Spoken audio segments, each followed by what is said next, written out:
Today, we are joined by Jade and Federico from Frozen Crown. Last year, you've been in Japan, and you've just recently released a video to On Silver Wings with footage from that tour. Why did you decide to make a music video out of it? Well, for me, it has been the most significant experience in Japan so far. We wanted to dedicate as much as we could to this experience, such that video. About the video, it's like a lot of live footage. It also looks like there's some footage there that's like directed and that I assume is not taken from a show. Was that also recorded when you were in Japan? It was done separately. At a certain point, it was clear that we could merge things together. Do you agree that having this kind of answer and the backstories and everything is more interesting than having me just answering, yes, we filmed it at different locations. Okay, so just go. So just go away, and I do the interview myself. I mean, in this specific. I mean, if we are ready, like there. I mean. No, I don't know, Federico. I'm listening. I'm listening. Correct me. It seems you are mocking me. I know. Italian. I mean. No. I wrote the proggy stuff now. Just 1 second. Sorry. Sì, certo. Okay. I go on. I wanted to ask you, specifically with regards to the fact that there is a huge age gap between certain members in the band. And I'm talking specifically about Alessia. What is she now, 19 or 20 years old or something like that? 20. Okay. Yes. To what degree do you feel like you're almost like mentors for her in like how to do stuff in music and in the music industry? Oh, this is something, if you want me to answer by myself, I will. Yeah. Let's do that. Because I also read a very interesting book of Beppe Severnini, who is an Italian writer. Okay, he did work in journalism and stuff, but it was interesting because it was talking about how to relate to young people. So I don't feel someone old enough to be so far away from a 20-year-old girl, but apparently I am. So yeah, you know, I really had to think about many things before understanding how to relate with a 20-year-old girl of today in an efficient way. Because everyone is unique. Of course, Miso has a different self, a different way of perceiving the world. So even if he's 24, it was somehow old inside to be closer to me and Federico. While Alessia is a perfect daughter of her age, of her generation. So, mentor is a really difficult place to be because young people want to do their own mistakes and don't accept very well advice, even if they need it badly. Okay, so what I decided to do was, to be a good listener, and this opened the communication much more than to always start in the mentor position. Yeah. Okay, listen, try to understand, try to softly say something without giving the impression to be a parent. That's the great mistake when you have younger people. Okay, because even if they know, this is not Alessia, this is a general discussion, but even if they see what's happening, they think they know better. And this is maybe the same mistake we were doing when we were 18. Oh, they are old, I know better. But it's not like that, but if you just put this in their face, it's not working. Okay, so now this is making me think a lot about me, because now I'm 27, and I would say that the phase 20 to 25 for me was the most experimenting phase in my life, where it's like I really did not want to take advice from anyone, because a lot of the times people would give me advice and I would think about it and I could tell that they're right, and I needed to go and do the dumb thing anyway to get that experience. I needed that for myself. And the fact that people were explaining to me why that's wrong in advance was actually putting the brakes on me and slowing me down, and I couldn't get my own life experience. And if I only did what other people told me because they know better, then I felt like I don't actually get to develop. So I had to throw myself into a few stupid situations, knowing they're stupid, almost intentionally. And like the best thing I got from that is that, I don't know, you're afraid of embarrassment. So you're gonna go and embarrass yourself on purpose, and then you're fine. And then it's like, oh, I'm not afraid of embarrassment anymore. But I needed to have that experience. I needed to make that mistake. Yes. So yes. That's perfectly the point. And when you will be 40, you will have to force yourself to give advice. That's it. Yeah. And I imagine, especially for you, being like band members, it's gotta be difficult because like you want to do this thing where you're a listener and you give her space, and I guess you let her make her mistakes, but you also don't want that to result in anything messing up your band. So it's a tricky balance to nail. Yes, of course there are some limits, okay? Yeah. If you tell me my belly aches but I go to eat McDonald's, I let you go. But if you tell me I want just to throw myself away from the bus while it's running, I stop you, you know. Oh, I just want to break guitars today. No. Throw the guitar in the crowd. That's it. There are some limits. Yeah. I'm not assuming Alessia would do any of this stuff, but when I was 20, if I would have been headlining on stage, I probably would have wanted to throw the guitar in the crowd. We can buy another. Oh, yes. No, thanks God. Go. Hello. I'm here not only to apologize for this, but also because we have been talking about merch before, and this call was the following. Basically, I don't know if this is the same in the Netherlands or in Germany or wherever. I have no idea now, but the postal service has been now limiting everything. Was the UPS woman that was asking me, was informing me about the how I could move to only ship with UPS and remove the postal service completely, because if you give them the exclusive, they can give you maybe better prices or whatever. And the reason why I had to reply now, it's because basically they don't give you their number. I mean, you can't harass them. Yeah.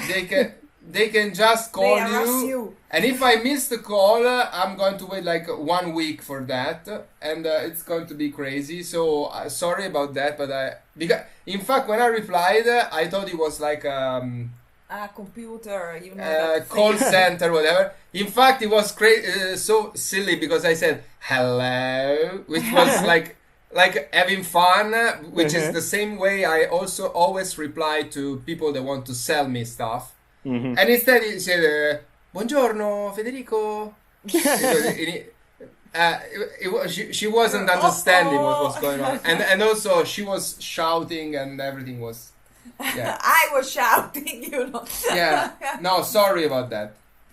Shouting is essential in Italy. Yes, yeah, exactly. No, really sorry about that. Sorry. Okay, then we can get back into the questions.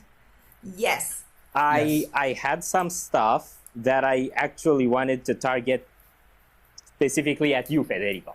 So something that I've seen happening in some of the live streams that you've done on YouTube is that when someone in chat, me, starts asking questions about rhythmic structures and time signatures and stuff like that, you scoff in contempt as if it's an irrelevant topic of conversation. So, why is that? Why do you have a beef with people nerding about prog time signatures? No beef. That's something related to the live stream in a sense that I know that maybe 90% of people that are there are not going to get it. For example, you know, so I say, maybe this is not the topic to speak about in this specific environment. I don't know how to explain that. Like yeah. Okay, that makes sense. And also but also there is another reason, which is I'm pretty ignorant music wise. I mean, I'm not really that kind of nerd and everything. And to me, something like that would work better if we made like a live stream with Niso. Even Jade knows more, and get everything, you know, on the technical approach in a way, you know. But yeah, for what concerns me, I think I suck, and so that's the reason. Simple as that. But it's kind of strange for me to hear that, because like, you're the main composer for Frozen Crown, and for some songs specifically, like In a Moment, or what's it called? I know. Like they're very progressive. Like the time signatures are all over the place. Yeah, so, like Crown Eternal. Yeah. So when you write that kind of stuff, do you think about it mathematically, like what time signatures is, or do you just write it and it comes as it comes and you have no idea what you actually did? No, actually, I have, and this is an interesting question. Thank you, by the way. I have an idea about what's happening, but not like now I'm making 7/4 whatever. No, it's like I'm doing this specific figure that I know because I used to listen to a lot of music where that figure was happening. So, and I mean, for example, I had this experience when I was very young. For example, there is this, I don't know if you I have to find the right song. Yeah, there is this thing like do you know Dark Tranquillity maybe? Yes.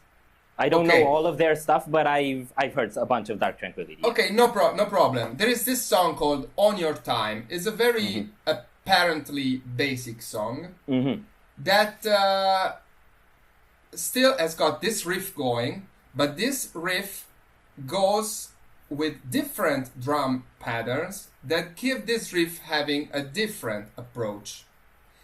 When I was young and I was using to play these songs in the rehearsal room with my buddies, like even In Flames song, they are not really proggish, but there is this slightly uneven timing, you know, whatever. I was very, good at reproducing that, and you have to do this, you have to do that, and the drummer was and he didn't know that. But what's ironic is that he wanted me to tell him, you have to make a 7/4 blah blah blah diminished, and in that way diminished is another diminished chords, bro.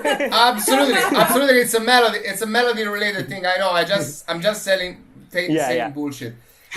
The fact is that he wanted me to tell him that if he had the sheets, he was totally able to play it, but not by ear. You know, there is this riff that does like this. I don't know if you can listen decently. And the drum was like. But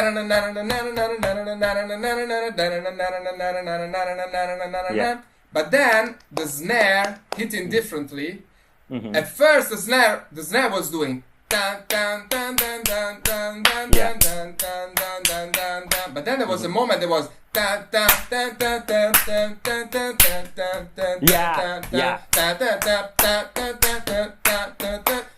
stuff like that.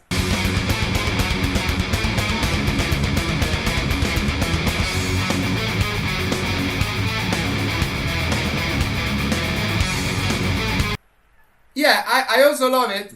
This kind of subtle changes that are still what they are changing actually is the way people are perceiving the music. Like if you're on a live show, you do but then if that part arrives, you do it halfway, like like it's different. I don't know. I always it's like I have this kind of how can I say, library in my mind with all this kind of timings, for example. I remember, I mean, when I was a kid, I was able to play like the Metropolis Part 1 pretty much in its entirety. Whoa. And I didn't know shit about that. But it was, to me, just like, I mean, the hard part was to be able to play it clean on guitar, of course, and exercise, basically, but not understanding how the timing was. I don't know, but you have to, I mean, I grew up listening to, this is quite hard to explain, but I grew up listening to Italian songwriters that have got a very strong jazz, blues, samba, funky influences. So I was, even if in the mainstream music, so to speak, I was used to listen to this kind of odd stuff. But I don't know if you ever listened to, I don't know, I don't want to say, because everybody is talking about Africa by Toto. Yeah. Which is a very, very popular song, mainstream song that is made by people that know how to write stuff properly. But for example, I remember this Club Tropicana by George Michael.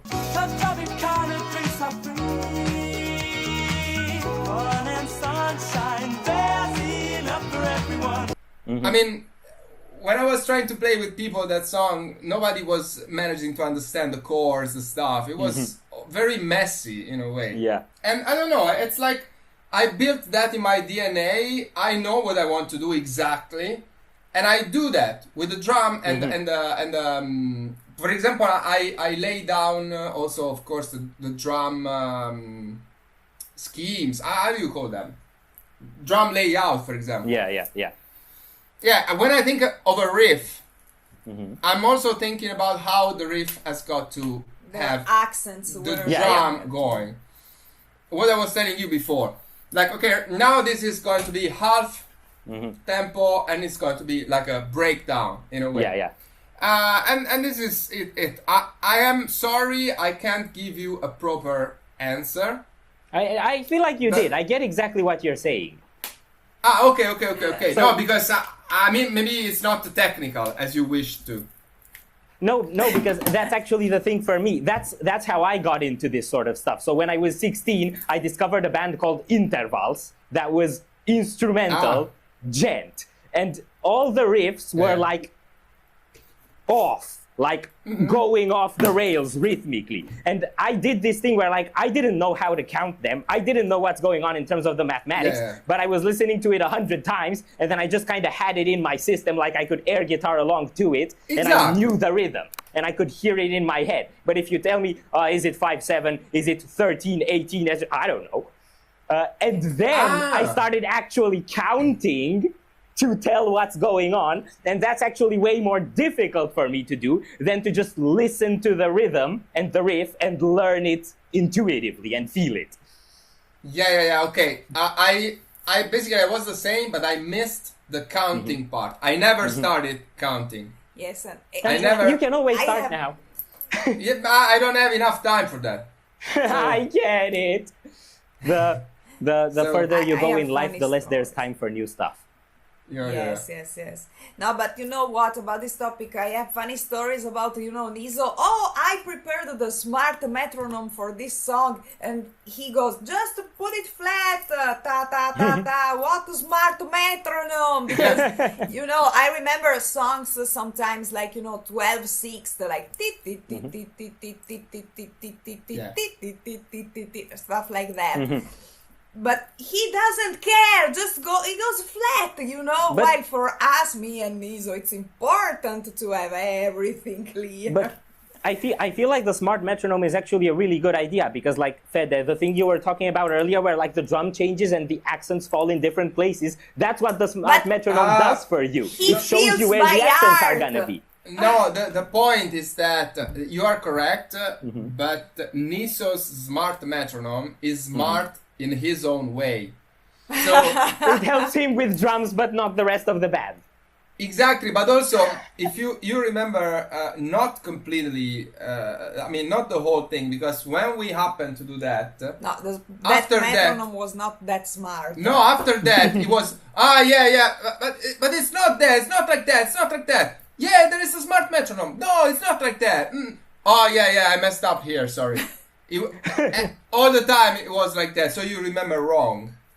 No, I perfectly remember problems with smart metronome. But what I wanted to say is that sometimes you go, no, let's do like this perfectly divided and perfectly understanding of what's happening. Mm-hmm. But sometimes you just have to feel it inside your heart, inside your mind. It's yes. I mean, it's something that it's subjective. But the most important thing when you are doing music with other people, of course, because they have to play, you have to be good at communicating to those people what you want to do. So sometimes, for example, I remember applying a non-really intuitive way. Or, you should open the door because they are coming to take the... It's still UPS stuff. Merch stuff. So yeah, the fact is, most of the times, you are like, I don't know how to explain. You have to trick people into understanding what you want to do, if you know what I mean. And you have to find the right way, because, for example, there are things that they can't get. Yeah, I've always been this kind of guy. Like I always got like everything at first time, but then the other people weren't able to get what I wanted to say. For example, yeah. I feel like, for example, that's how I understand odd rhythm. It's like if you tell me to count 5/8, I can't count 5/8, but I'm used to 4/4 with 1 2 3 4 1 2 3 4, and then you just tell me make it odd and add 1. I'll be like 1 2 3 4, add another one, 1 2 3 4, and that's how my brain processes it. It can break the 4/4 to add more. If you just tell me do 5/8 and I try to go into that, I can't. Okay, I know that. I can understand that. Yeah. No, but to know what, practically talking, when we are playing live, there are some songs that I really have to understand where stopping to do like this to people, because timing goes strange and odd, and you see, okay. Next time I see you live, if you wanna figure out when to do that, just follow me, because I know your songs and I know the rhythms and I know when to go like this and when it feels off as a member of the audience. Great, but this is perfect, and I will have to direct also, the other audience to you. So, because the problem is that. So now you have a reason to take me on shore and give me a guest list pass for every show. Yes, that's it. Oh, Deal. We definitely will. Absolutely. You have even been without directing. Even without, because you've been a member of the subscripted content. How do you call that? Yeah. Frozen Family. For too long. Yeah. I don't know if it was that long, but I appreciate it. No, it was. Okay. Thank you. It was. Okay. I only have a couple of questions left. What both me and my brother like to do on this channel is always leave for the end of the interview the questions that if we don't get an answer to, we cannot sleep at night. So I have one for Jade and one for Fede. I'm going to start with the one for Jade. Okay. If you have two things you love, on one side you have The Lord of the Rings and the Game of Thrones, movies, books, lore, everything. And on the other side, you have coffee. And for the rest of your life, you have to give up one of them. Which do you give up? Oh my God. Okay. So I think I will live in sorrow, but I would keep the coffee. I know, right? Yeah, because it's a source of energy for a lot of purpose, and yeah. I mean, you can live without Tolkien, but you cannot live without coffee, probably. I could live without coffee, but then I got addicted to yours. You broke me. Yes, well, every now and then, because we have, I mean, that's a pretty popular product, but every now and then when I see a huge amount of, this is Andrei. You can stop Thank sending you. me tote bags along with the coffee. I already have 3. No, but that's no problem. I mean, no problem. The fact is that, it's like when you do the orders, basically, I don't know if people are interested in this detail, but I can cut it out. We'll see. Okay, nothing. Basically, there is many different levels. There is the shop, then you see the notifications, then you see the orders, then you pack and everything. So the process, we pack the stuff because we pack the stuff ourselves. Aside from the fact that sometimes it's like, okay, today I'm doing that, tomorrow she's doing that, so maybe you're not synchronized and everything. So of course maybe we missed up. We already sent a patch to that guy. Did we? I don't know. Well, let's put it anyway. So it's like that, which is of course normal if you I mean, as you can imagine. But the fact is that also when you are packing the order, you don't explicitly know that's the person in that moment for the working flow we use in a way. So basically, we only know who's that package from when we are going to label it. So it's okay, this was the guy. So maybe sometimes we happen to put a bag, but not knowing it was you, for example. Sorry about that. Yeah. Yeah, I know now this we know. it's okay. We have Then to it's change great. gadget. It's okay. Yeah. Last question for Fede. Your question. To me, yeah. Whenever I look at Frozen Crown band pictures, many of the members, especially Jade, are always smiley or otherwise looking, positive. You always have Of this course. face. Yes. So what I want to ask you about this face is if this face was a D&D ability for your character, what would it be called and what would it do? And I have my theory about it already, but I want your response first. Okay. This is a very interesting. Of course, there are already existing abilities like intimidating figure or something like that. But this is not the case. This is the ask me a question phase. And the reason is simple. It's basically a charisma-related ability. It's like a paladin, but in a reverse way. What I mean is that usually there are characters that are very good at socializing with other people, of course. This is, for me, a way to pretend I'm not interested. But I'm doing that face and everybody is like, why is that guy different from her, from him, from her? Why that face? And everybody is asking me that question. Really? And also everybody is commenting under the post, why Federico so serious? Why always so serious? And I reply, because I want you to ask this exactly. So basically I fell right in the trap. Works. it's a bait. So that's the ask me a question. Or ask me the question. Ask me the question face. So I go like that and I suddenly will make everybody in the room interested in why I have that face. So they come to me, they speak and they start a conversation.